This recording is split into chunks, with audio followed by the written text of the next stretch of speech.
नमस्कार विद्यार्थी मित्र आणि मैत्रिणींनो, आपण मागील सेशनमध्ये 18 प्रश्न पाहिले होते पहिल्या धड्यातनं प्रथम वर्ष कला अर्थशास्त्र या पेपरचे. या सेशनमध्ये मी 13 प्रश्न कव्हर करणार आहेत. महत्त्वाचे प्रश्न आहेत. तर चला पहिला प्रश्न पाहूया काय आहे. विमा आधारित सेवा क्षेत्रातील आव्हाने टिंबटिंब आहेत.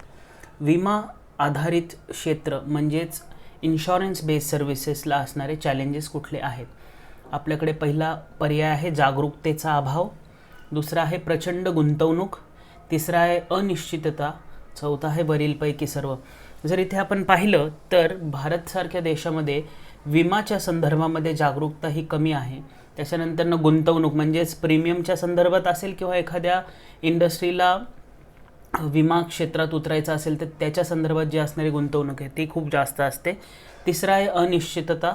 भारतसारख्या देशामध्ये खूप अनसर्टनिटीज आहेत म्हणून ते एक आव्हान असू शकतं.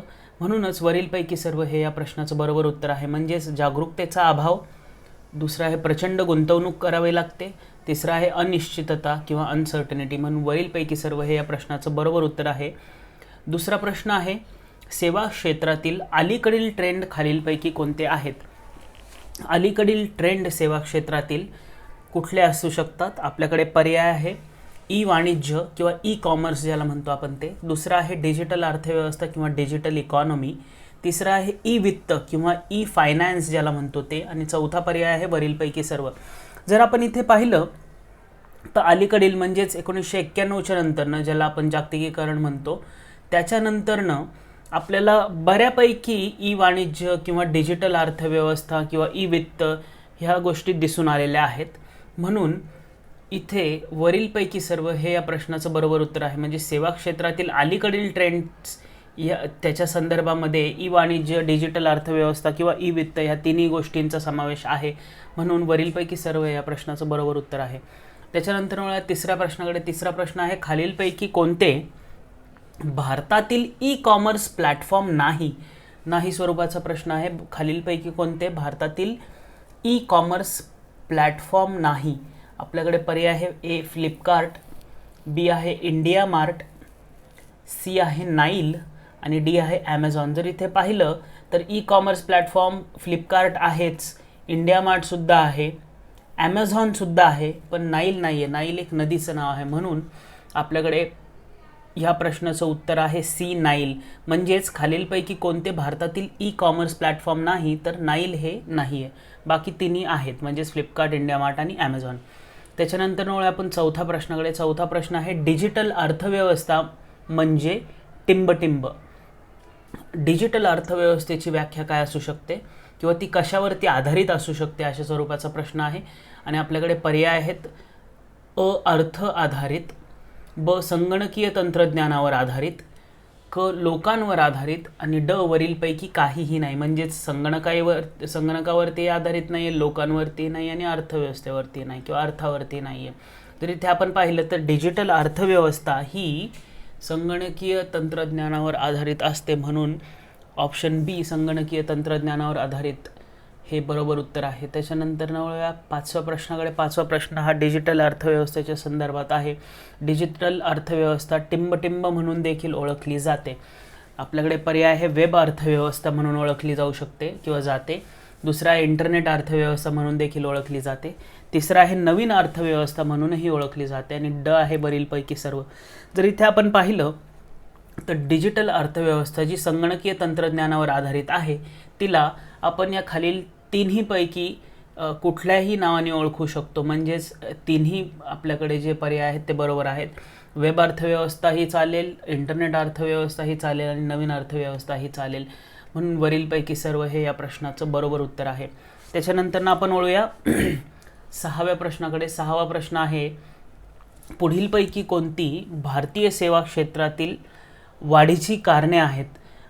Reasons for growth in service sector in India अशा स्वरूपाचा प्रश्न आहे. कुठली कारणं आहेत भारतीय सेवा क्षेत्राची वाढ चांगल्या स्वरूपाची झाली आहे त्याच्यासाठी. पहिला आहे आर्थिक संपत्ती ज्याला इकॉनॉमिक अफ्लुएन्स म्हणून म्हणतो आपण. दुसरा आहे आय टीमध्ये वाढ किंवा इन्फॉर्मेशन टेक्नॉलॉजीमध्ये चांगल्या प्रकारे 1991 नंतरनं वाढ झालेली आहे. त्याच्यानंतरनं तिसरा आहे उदारीकरण. त्याच्यानंतर म्हणजेच ग्लोबलायझेशन. तिसरा आणि चौथा पर्याय आहे आपल्याकडे वरीलपैकी सर्व, म्हणजेच आर्थिक संपत्ती, IT मध्ये वाढ आणि उदारीकरण या तिन्ही गोष्टींचा समाविष्ट आहे भारतीय सेवा क्षेत्रातील वाढ होण्यासाठी. म्हणून हे तिन्ही कारणं आहेत. तर इथे आपण जर पाहिलं तर वरीलपैकी सर्व हे या प्रश्नाचं बरोबर उत्तर आहे. म्हणजेच पुढीलपैकी तिन्ही गोष्टीच, त्याचा अर्थ आहे आर्थिक संपत्ती, IT मध्ये वाढ आणि उदारीकरण हे भारतीय सेवा क्षेत्रातील लक्षणीय वाढीचे कारण आहेत. त्याच्यानंतर वळूया आपण 7व्या प्रश्नाकडे. 7वा प्रश्न आहे पुढीलपैकी कोणती ज्ञान आधारित सेवांची उदाहरणे आहेत. ज्ञान आधारित किंवा नॉलेज बेस्ड सर्व्हिसेसचे उदाहरण किंवा एक्झाम्पल्स कुठले आहेत. आपल्याकडे पर्याय आहे ए शिक्षण, दुसरा आहे संप्रेषण, तिसरा आहे आरोग्य, चौथा आहे वरीलपैकी सर्व. जर इथे आपण पाहिलं तर ज्ञान आधारित ज्या सेवा आहेत त्याच्यामध्ये शिक्षण, कम्युनिकेशन ज्याला म्हणतो, संप्रेषण आणि आरोग्य ह्या तिन्ही गोष्टींचा समावेश आहे. म्हणून हे तिन्ही गोष्टी ह्या भारतात ज्ञान आधारित सेवांचे उदाहरणं आहेत. म्हणून वरीलपैकी सर्व हे या प्रश्नाचं बरोबर उत्तर आहे. त्याच्यानंतर आपण 8व्या प्रश्नाकडे. 8वा प्रश्न आहे खालीलपैकी कोणती डिजिटल अर्थव्यवस्थेची वैशिष्ट्ये आहेत. डिजिटल अर्थव्यवस्थेची वैशिष्ट्ये कुठली आहेत. तर आपल्याकडे आहे डिजिटल अर्थव्यवस्था ही थेट असते, दुसरा आहे डिजिटल अर्थव्यवस्था ही नाविन्यपूर्ण आहे, तिसरा आहे डिजिटल अर्थव्यवस्था ही व्यक्तिकृत आहे म्हणजे पर्सनलाइज ज्याला म्हणतो, चौथा पर्याय आहे आपल्याकडे डिजिटल अर्थव्यवस्था ही म्हणजेच वरीलपैकी सर्व गोष्टी ह्या वैशिष्ट्ये आहेत डिजिटल अर्थव्यवस्थेच्या, म्हणजेच ती थेट आहे, नाविन्यपूर्ण आहे आणि वैयक्तिकृत आहे. त्याचा अर्थ असा आहे की जर आपण इथे पाहिलं तर डिजिटल अर्थव्यवस्थेची वैशिष्ट्ये ही तिन्ही आहेत. म्हणजेच ऑप्शन डी वरीलपैकी सर्व हे या प्रश्नाचं बरोबर उत्तर आहे. म्हणजेच डिजिटल अर्थव्यवस्था ही थेट, नाविन्यपूर्ण आणि व्यक्तिकृत आहे. त्याच्यानंतर आपण 9व्या प्रश्नाकडे. तोही डिजिटल अर्थव्यवस्थेच्या संदर्भात आहेत. प्रश्न अशा स्वरूपाचा आहे डिजिटल अर्थव्यवस्थेची मर्यादा टिंबटिंब आहे. आपल्याकडे पर्याय आहे पहिला डेटा सुरक्षा ही एक मर्यादा आहे डिजिटल अर्थव्यवस्थेवरती, दुसरा आहे गुंतागुंत म्हणजेच कॉम्प्लेक्सिटी आहे खूप डिजिटल अर्थव्यवस्थेची प्रक्रिया समजून घेण्यामध्ये, तिसरा आहे गुन्हा खूप होतात डिजिटल अर्थव्यवस्थेमध्ये आणि चौथा आहे वरीलपैकी सर्व. म्हणजेच कॉम्प्लेक्सिटी आहे, डेटा सुरक्षा ही एक प्रॉब्लेम आहे आणि गुन्हासुद्धा खूप होतात. म्हणून वरीलपैकी सर्व हे या प्रश्नाचं बरोबर उत्तर आहे. म्हणजेच डिजिटल अर्थव्यवस्थेला असणारी मर्यादा ही कॉम्प्लेक्सिटी, गुन्हा आणि डेटा सुरक्षा या तिन्ही गोष्टींच्या स्वरूपात दिसून येते. त्याच्यानंतर आपण 10व्या प्रश्नाकडे. 10वा प्रश्न आहे ई फायनान्स टिंबटिंबमध्ये वापरला जातो. ई फायनान्स कुठल्या गोष्टींमध्ये वापरला जातो. आपल्याकडे पर्याय आहेत बिल देयक म्हणजे बिल पेमेंटमध्ये, दुसरा आहे ऑनलाईन बँकिंगच्या संदर्भात वापरला जाऊ शकतो ई फायनान्स ही सेवा. त्याच्यानंतर आहे ऑनलाईन विमा त्याच्या संदर्भात किंवा ऑनलाईन इन्शुरन्स ज्याला म्हणतो त्याच्या संदर्भातही ई फायनान्स वापरला जाऊ शकतो.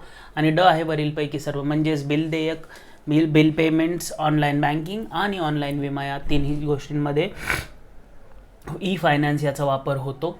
जर इथे आपण पाहिलं तर ऑप्शन डी वरीलपैकी सर्व हेच या प्रश्नाचं बरोबर उत्तर आहे. म्हणजेच ई फायनान्स, बिल देयक, ऑनलाईन बँकिंग आणि ऑनलाईन विमा या तिन्ही गोष्टींमध्ये वापरला जातो. त्याच्यानंतर आपण 11व्या प्रश्नाकडे. ई फायनान्सच्या संदर्भात आहे. ई फायनान्स वापरामधील महत्त्वाचे कारणे टिंबटिंब हे आहेत. कुठले महत्त्वाचे कारण आहेत की ई फायनान्स खूप जास्त वापरलं जात आहे. तर आपल्याकडे पहिला पर्याय आहे जागतिकीकरण, दुसरा आहे कडक नियम म्हणजेच रेग्युलेशन चांगले आहेत इंडियामध्ये, तिसरा आहे स्पर्धा किंवा कॉम्पिटिशन आहे, चौथा आहे वरीलपैकी सर्व. तर इथे आपण पाहिलं तर ई फायनान्सच्या वापरामध्ये महत्त्वाचे कारण हे तिन्ही आहेत. म्हणजेच तिथे स्पर्धाही दिसून येते, नियमही चांगले कडक आहेत आणि जागतिकीकरण याचाही खूप परिणाम झालेला आहे चांगल्या स्वरूपामध्ये. म्हणून वरीलपैकी सर्व हे या प्रश्नाचं बरोबर उत्तर आहे. त्याच्यानंतर आपण 12व्या प्रश्नाकडे. 12वा प्रश्न आहे भारतात कोणत्या क्षेत्रात सर्वात जास्त रोजगार उपलब्ध आहे किंवा कुठला क्षेत्र हा सर्वात जास्त रोजगार उपलब्ध करून देतो भारतामध्ये. आपल्याकडे पर्याय आहे प्राथमिक क्षेत्र, दुसरा पर्याय आहे दुय्यम क्षेत्र किंवा औद्योगिक क्षेत्र, तिसरा आहे तृतीय क्षेत्र किंवा सेवा क्षेत्र आणि चौथा आहे वरीलपैकी काही नाही. जर इथे आपण पाहिलं तर GDP मध्ये त्याच्यानंतरनं साईज जर आपण पाहिली कुठल्या क्षेत्राची मनी वाईज जी कशी आहे, तर तृतीय क्षेत्र किंवा सेवा क्षेत्र हे बरोबर उत्तर आहे. पण जर आपण रोजगाराच्या संदर्भात बघितला तर भारतात प्राथमिक क्षेत्र हे सगळ्यात जास्त किंवा शेती क्षेत्र हे सगळ्यात जास्त रोजगार उपलब्ध करून देतं. म्हणून या प्रश्नाचं बरोबर उत्तर आहे भारतात कोणत्या क्षेत्रात सर्वात जास्त रोजगार उपलब्ध आहेत, तर याचं उत्तर आहे प्राथमिक क्षेत्र किंवा शेती क्षेत्रात सगळ्यात जास्त रोजगार उपलब्ध करून दिले जातात किंवा आहेत. त्याच्यानंतर वळूया आपण शेवटच्या प्रश्नाकडे. भारतातील GDP मध्ये सेवा क्षेत्राचा वाटा टिंबटिंब टक्के आहे. किती टक्के सेवा क्षेत्राचा वाटा आहे भारतातील GDP मध्ये? आपल्याकडे पर्याय आहे 10%, 15%, 30% आणि ड आहे 55%. जर इथे आपण पाहिलं तर भारतातील GDP मध्ये सेवा क्षेत्राचा वाटा हा 55% इतका आहे. म्हणून ऑप्शन डी 55% हे या प्रश्नाचं बरोबर उत्तर आहे. तर मित्रांनो, आपण मागच्या सेशनमध्ये आणि या सेशनमध्ये जवळपास एक 30-40 प्रश्न कवर केलेले आहेत पहिल्या धड्यातनं. तर नेक्स्ट सेशनमध्ये आपण अजून 20 प्रश्न कवर करू. सेकंड 20 असे 2 सेशन घेऊ दुसऱ्या धड्यातनं. त्याच्यानंतरनं तिसरा धडा आपण कवर करूयात. तर भेटूया नेक्स्ट सेशनमध्ये. धन्यवाद.